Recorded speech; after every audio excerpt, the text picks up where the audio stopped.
The philosopher Wittgenstein famously said, "The limits of my language are the limits of my world." And I took this as a convenient starting point to start a whole conversation about how language shapes our reality. And you might have heard a part of that conversation in the last segment, but the gist of it was meta-narratives. This habit we have of creating abstract structures and then acting as though those were real. We create these structures through language.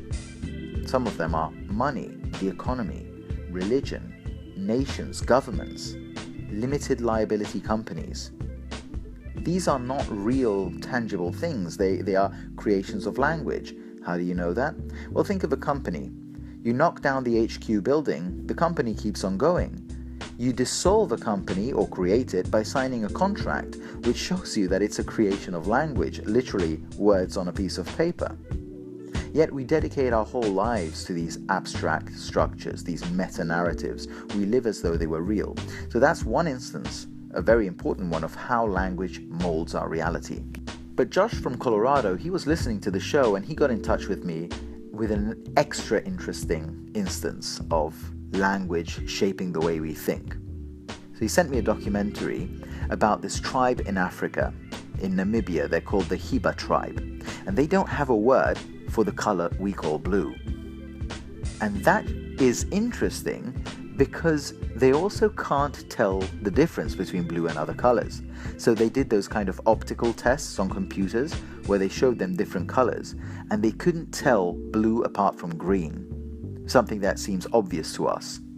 They also can't tell the difference between the color of the sky or a rock. Fascinating. On the other hand, they can tell the difference between shades of green that are totally invisible to us, and they have words for every different shade of green. So what we have here is a situation where this tribe, the Hiba tribe, they have different words for minute, subtle differences in a shade of green, which we can't tell the difference between, but they can instinctively. No word for blue, and they can't tell the difference between blue and green or any other color. What's even more interesting is I did some further research, and blue seems to be a very recent color in our perception of the world. So the ancient people, it seems, couldn't tell between blue and anything else. There's no mention of the word blue in any of Homer's epics, the Iliad or the Odyssey. No blue in the Quran, no word blue in the Hebrew Bible, the Old Testament, the Epic of Gilgamesh. Fascinating. Perhaps blue is just a very recent discovery for us and our optical apparatus.